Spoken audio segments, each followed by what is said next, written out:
Sa panahon ng mabilis na impormasyon at kaliwat kanang balita, kailangan mo ng isang channel na mapagkakatiwalaan, diretsyo at para sa bayan.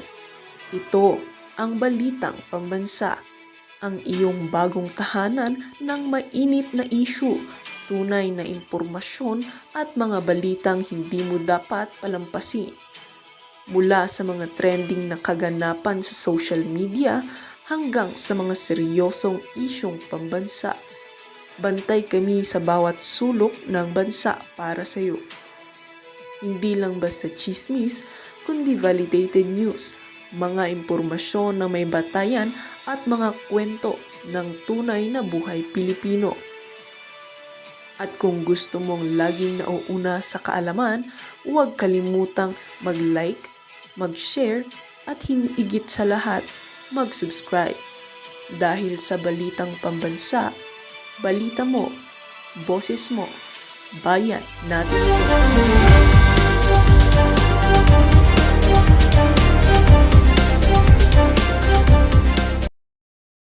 Mali din yung ano mo, yung pagkakalatag mo ng PAX. Hindi si Bangag ang pinili. Hindi si Bangag ang pumili kay VP. Okay? Balikan mo yung mga video nitong si Ajik ha, nitong yung naglaway sa'yo. Ang sabi niya, malaki ang pasasalamat niya nung panahon ng kampanya dahil pinili siya ni VP Sara. Hindi yung, ikaw naman Ate Shawi, yan tuloy, magbabiral tong video ko na to, isi-share ng mga kasama natin sa PH Update, di ba? Dahil sa mga kabalbalan mo, hindi napigilan na magpatama ni megastar Sharon Cuneta kay Vice President Sara Duterte sa isang pagtitipon na dinaluhan ni Pangulong Ferdinand Bongbong Marcos Jr. at First Lady Lisa Marcos. Sa Evening with the Star na ginanap sa Manila, nagbiro si Cuneta tungkol sa pagkakamali ni Marcos na pinili si Duterte bilang katandem noong 2022. Ano gusto mo? Pipiliin ang asawa mo? Okay lang sana Kung si Marcos Jr. pipiliin niya itong si Kiko Matching. Ito, wala nang problema si Kiko Matching pinapalampas naman niyan kahit anong kalokohan sa administrasyon Si VP Sara hindi pwede. Kaya okay lang na magsama-sama kayo. Kasi magkakakarakas kayo. 'Di ba? Hindi kayo tatagos sa mga Duterte supporter o doon sa ginawa ni dating Pangulong Rodrigo Duterte. Tingnan niyo mga kababayan. Ganito lang kasimple. Kung sino-sino yung mga galit kay dating Pangulong Rodrigo Duterte, gayong napakaraming mga kababayan natin ang natutuwa sa kanya noong mga panahon na yun. Kaparehong tao ang sumusuporta sa administrasyon na to at kinagagalitan pa rin itong si VP Sara. Bakit? Bakit kayo allergic sa mga Duterte? Dahil mahal sila ng sambayan ng Pilipino? Anak ng tokwa, kayo magkakapareha kayo ng lingwahe kasi mga oligarko kayo. Kayo magkakapareho kayo kasi hindi nyo ramdam kung anong pinagdadaanan ng mga ordinaryong Pilipino. Kaya kailanman, yung Marcos na yan, hindi naman nanalo yan. Ay wala nang mananalong apelidong Marcos. Yan ang itaga mo kay sa bumburan nitong si Kiko Matching Sharon Cuneta. Mali, your choice for VP Ani Cuneta. Oo, mali talaga, anak ng tokwa. Saan ka ba naman nakakita ng Vice President? Pagka gumawa ka ng kalokohan, binubulgar niya sa media. Gusto nila mag-insert ng 5 billion sa budget ng DepEd. Ayoko. At yung 5 billion sila lang ang may control. Mga siraulo sila. Kasama sa audience, ang asawa ni Cuneta, na si Senator Francis Kiko Pangilinan. Nalimpas. Kung makagawa naman ng caption itong unfiltered, unofficial bato solid supporter na to, nalimpas. Kayo naman, wag naman ganun. Masyado naman kayong di ba? Ganyan talaga ang buhay. Di ba? Next time Sharon Cuneta, mag-move on ka na. Mag-2028 na, patakbuhin mo dito sa awa mo. Gusto ko susunod presidente para magkita ulit sila ni Bibi Sara. Pustahan tayo. Ito. Pustahan tayo. Pagka umabot ang 2028 presidential election. Pag umabot, ito, makikipagpustahan ako dito kahit tag 500 piso. Sinong kakana dyan? Sige, maglatagan tayo dito. Sa 2028 presidential election, pagka nagka-debate, ang ibibida ng mga kandidato diplomasya dyan sa West Philippine Sea. Mark my word. Kasi pag panahon ng kampanya, yan ang bumibenta. Ayaw ng mga Pilipino yung bingatibo, yung masyadong mainit ang ulo. Ginamit na yung estratehiya na yan noong 2022 election, 2016 election. Hindi gumana yan. Yung pagiging agresibo dyan sa China pag panahon ng... Hindi gumagana. Ang gustong marinig ng Pilipino pagka panahon ng kampanya, diplomasya, makikipag-usap, hindi magpapasakop o hindi susunod sa kung kaninong interest dyan sa mga usapin ng West Philippines. Maniwala ko kayo, South China Sea pala, sorry.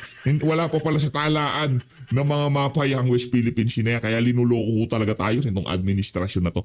Rerekta ho tayo ngayon dito kay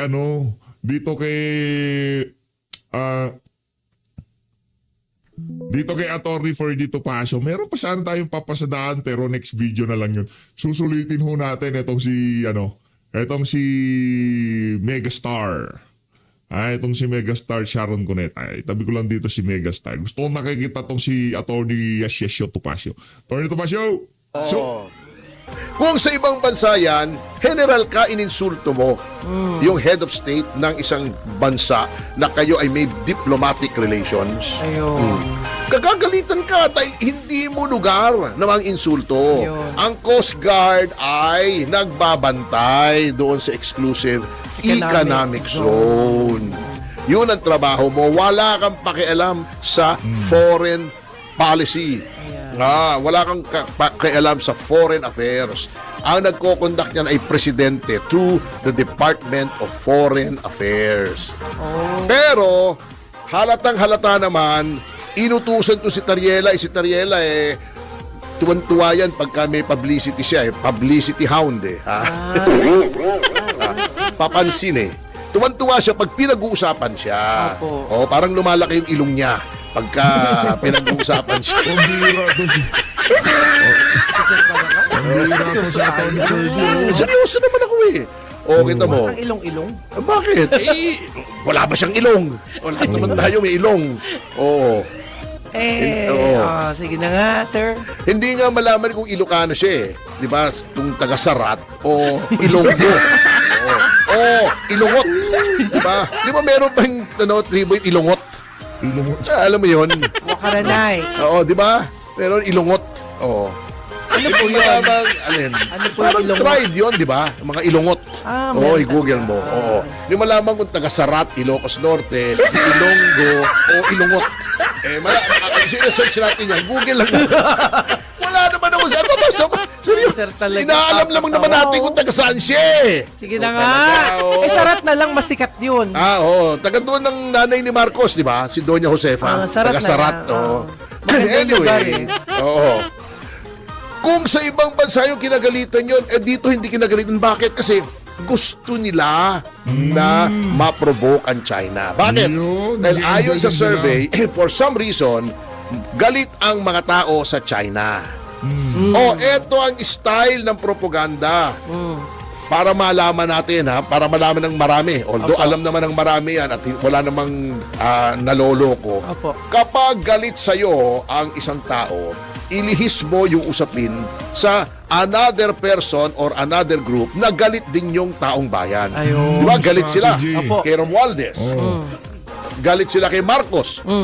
Galit sila sa mga kongresistang kontratista. Galit sila sa mga kontraktor, sa mga opisyal ng DPWH. Opo. Kaya bumabagsak ang popularidad ng gobyerno. Di ba? Ang sama ng credibility level ni Pangulong Marcos. Anong gagawin natin? Sabi ng mga propagandist ni Marcos.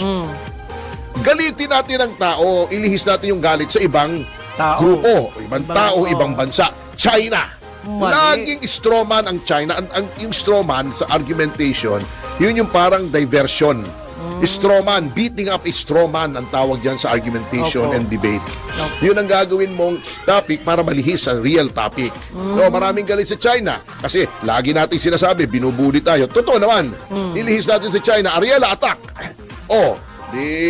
Siyempre magre-react ang China. Kasi hindi pwedeng mag-react ang embassy. Alam niyo kung bakit?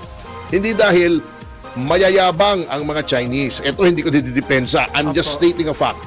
Kung na-reverse ang sitwasyon, nasa ibang bansa tayo, let's say sa Malaysia, Opo. at yung isang general ng Malaysia ninoloko, nilalait yung ating Pangulo, magre-react din ang ating embassy. Kasi yun ang trabaho ng embassy, ng Protektahan. diplomat. Protektahan yung reputasyon ng iyong bansa.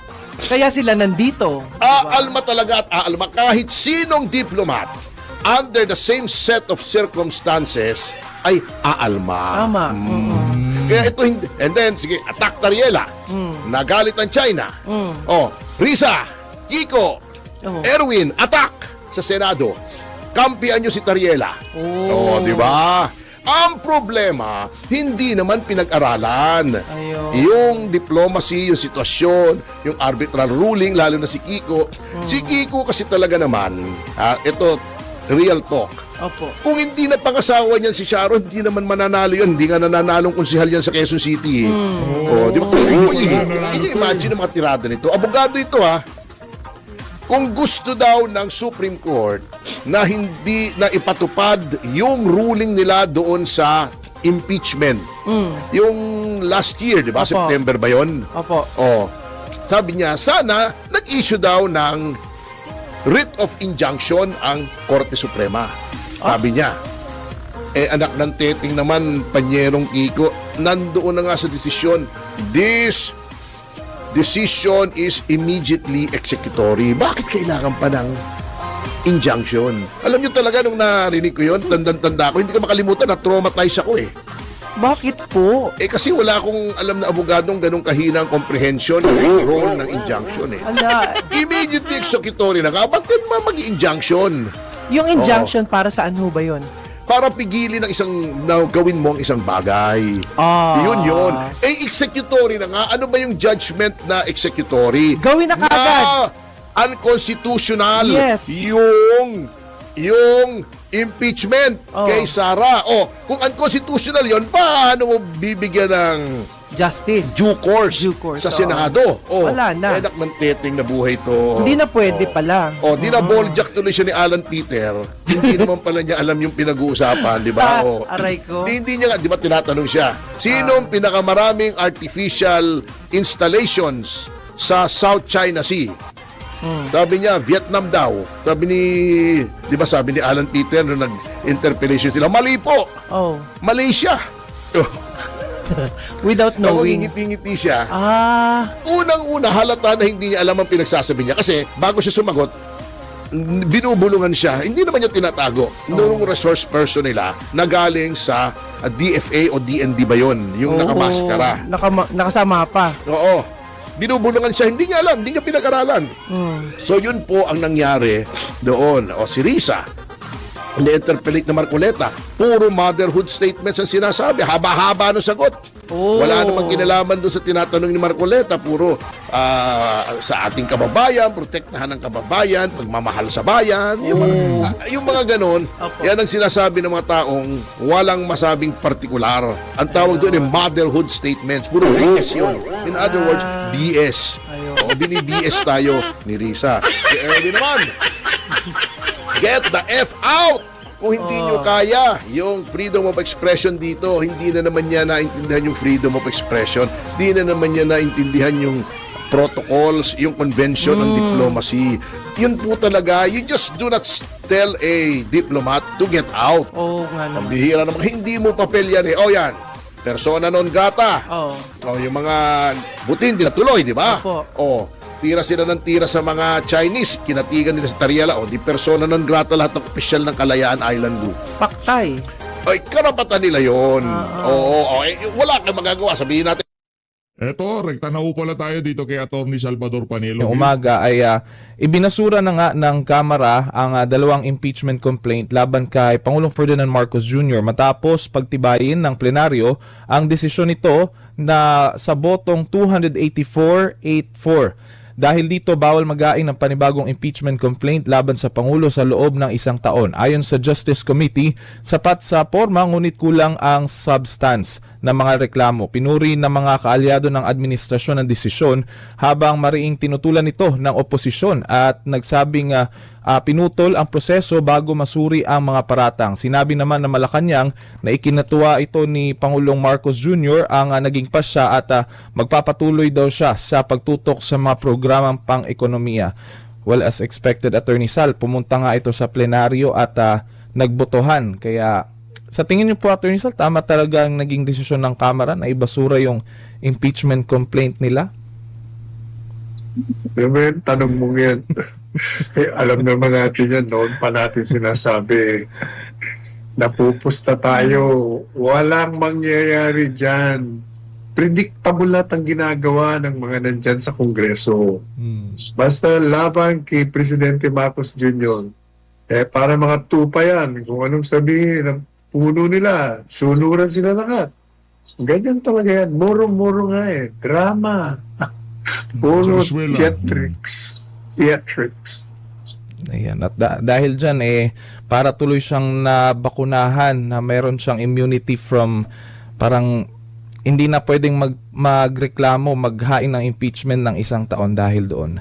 Pero Kahit alam mo yan, kahit wala pang 1-year bar rule na tinatawag, kahit linggo-linggo mag-file ng impeachment yan, palaging dismiss yan. Jesus Mariosep.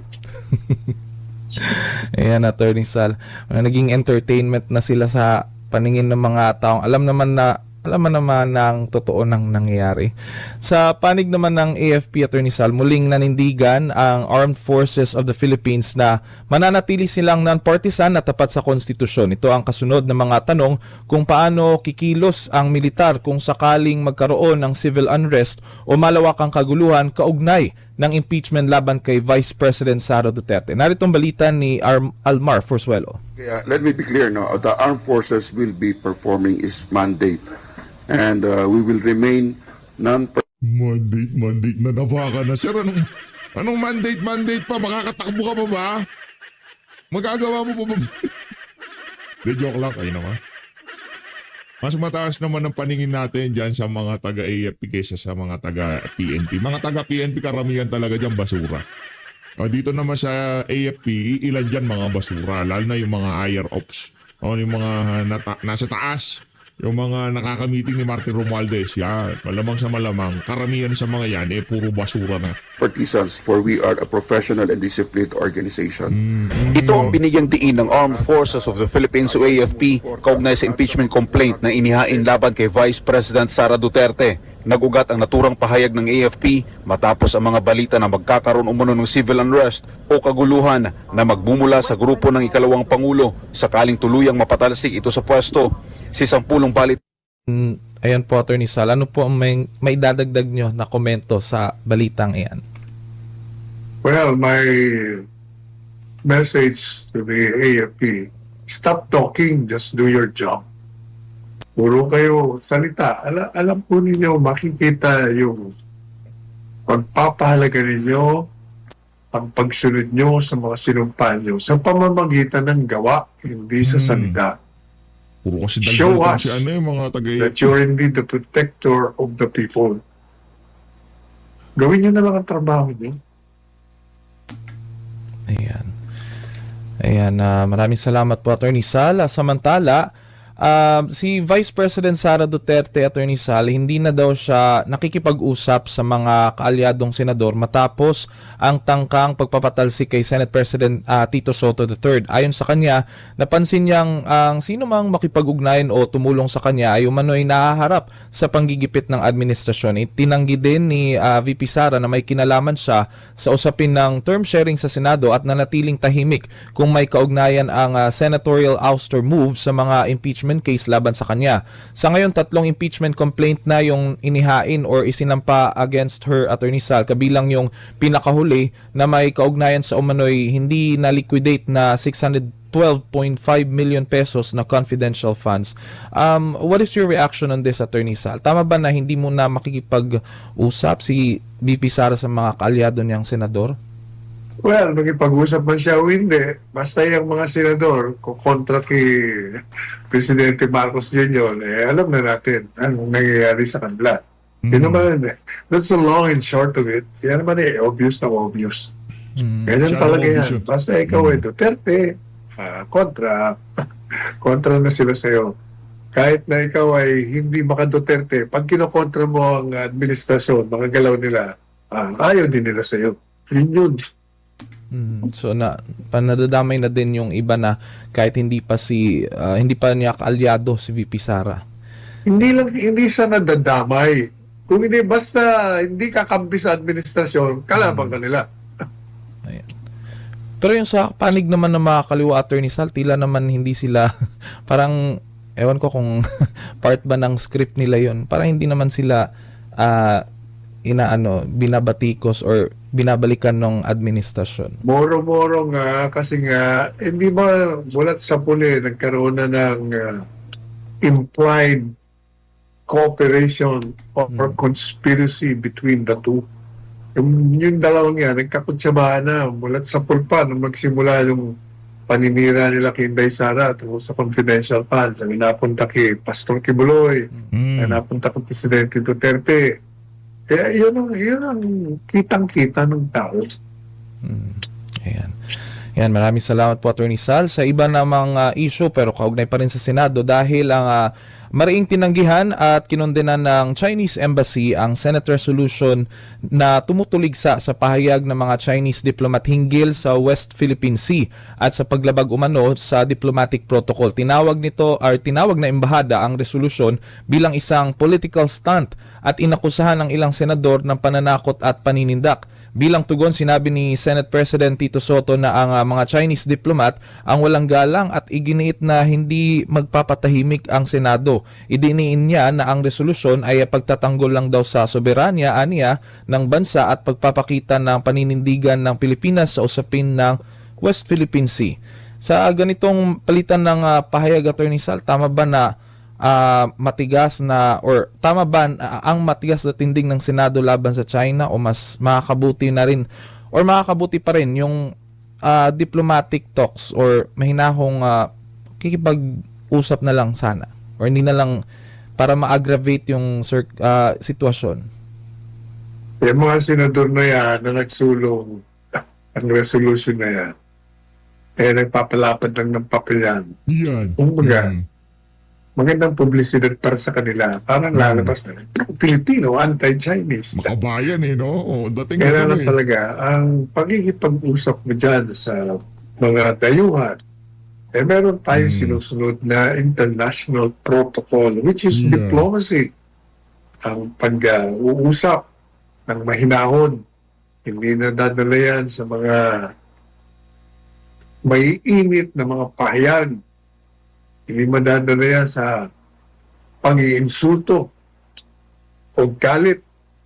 Kung hindi nasa pag-uusap, ang pagkakasundo sa mutual na interes ng dalawang bansa. Wala. Puro papapel kasi. Mga papel diliha lahat Kaya nga, Attorney Sal, yung iba natatakot kasi baka imbis na magkaroon ng mag-subside yung mainit na usapin dito para na-aggravate dahil lang sa publisidad na ginagawa ng mga senador. Kaya sana hayaan na lang siguro nila yung DFA na makipag-usap sa embahada, attorney, no. Yan. Samantala, hindi agad kaso at hindi rin pa huling desisyon. Yan ang paglilinaw ng Senate Blue Ribbon Committee sa kanilang ulat kaugnay ng kontrobersyal na flood control projects. Alamin natin ang balitang ito. Ayon ulat sa ang batas para sa Diyos at sa Pilipinas kong mahal. Carlo de la Peña, SMNI News. Yung Ano po masasabi mo sa balitang yan, Attorney Sal? Ngayon nila yung tatalakayin ngayong araw na ito. Yung tatalakayin nila yun. Alam mo yung Blue Ribbon Committee yan. Halatang halata, di ba? Napapansin ninyo. inaabsuelto yung mga dapat na hindi nga iniimbestigahan si Romualdez, never nilang inimbestigahan. Hindi nila iniimbitahan. Pagkatapos meron na kagad mga deklarasyon na walang kasalanan. Yung mga ibang tinutukoy na mga testigo, wala raw kasalanan. Kaya ang kanilang majority report, taliwas doon sa minority report naman. O kaya puro nga palabas ang mga nangyayari dyan sa Blue Ribbon Committee. Kaya si Miss Pink Lacson, Miss tuloy. Yan si Pink Lacson, talagang hindi mo pagkatiwala pagdating dyan. Yan mga talagang kaalyado ng Presidente Marcos Jr. Wala, hindi na mababago yan. Para pareho na yung dalawang yan. Yung kanyang boss, Senado. Ayan, Attorney Sal. Parang mangyayari din yung ginawa sa kahapon sa Kamara. Anyway, sa iba ng mga balita, Attorney Sal, may komento dyan ng isa sa ating mga kakilala din sa politika. Galawang politika, yan ang pahayag ni Ombudsman Jesus Crispin Remulla sa binagong rekomendasyon ng Senate Blue Ribbon Committee patungkol sa mga iniimbestigang senador na sangkot umano sa flood control scandal. Alamin natin sa ulat ni Sheena Torno. Hindi na nagulat pa si Ombudsman Jesus Crispin Remulla sa ulat na binago na ang naunang rekomendasyon ng Senate Blue Ribbon Committee ni Chairman Senator Ping Lacson laban sa politics lang daw. Ano pong reaksyon niyo sa balitang yan? For the first time, tama si Remulla, politika. Pero yung iba sinasabi niya, mali. Keso yung mga testigo, ganito. Yun muro-muro lang yan. Alam naman natin, yung ombudsman ngayon, nung DOJ secretary pa siya, wala pang preliminary investigation. Pagkalaban ng administrasyon, guilty na kagad. Guilty as in guilty, like hell. Ganun siya ever since. Kaya nga, magaling lang ang umarte. Politika daw. Tama siya daw, pero arte niya lang yun. Talagang kasama siya doon sa namumulitika. Sinabi nga niya sa huling parte ng ulat, Attorney Sal, na marami daw ikakaso. Kaya hihintayin daw natin. Puro nga salita sila hanggang ngayon wala wala na. 2026 na. Nakatapos na yung 2 buwan ng 2026. Pebrero na. Marso na uli. Parang yung last time pa sinabi ni Ombudsman, parang ano pa yun, last year, December? November pa yata yung attorney. Wala pa nung say na